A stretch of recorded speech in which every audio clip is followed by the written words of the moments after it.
Paano ba magpalit ng pilot bearing or yung stick bearing ng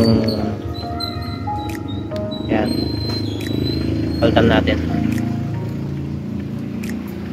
Gagamit tayo ng proper tools, hindi na gagamit ng kung ano-anong ginagamit. Yung iba welding, pero ako ganito yung ginagamit ko. Okay.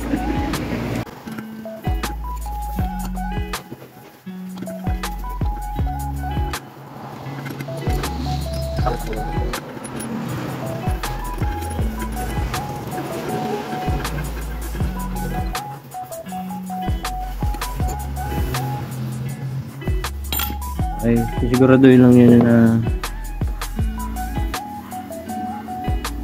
walang tatamaan yung bearing pag lalabas yan. Pag sakto dapat para angat yung bearing.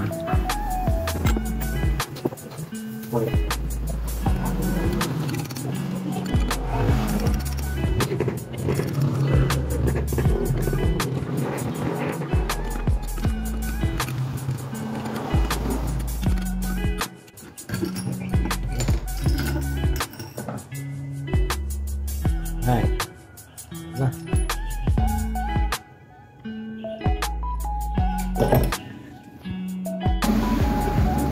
So ayan, pag-install nyo, siguraduhin lang ninyo na malinis.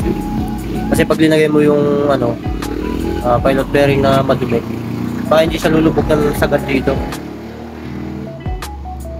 Nakalabas siya ng konti. Kaya kailangan malinis bago ikabit. Okay, kabit na natin. So ayan, napasok na. Ganito ko lang pinasok yan. Yung pinagtanggalan mo, kalang mo lang dyan, tapos pukpukuhin mo lang ng unti-unti, konti-konti lang, mga masira. So ayan. Alright.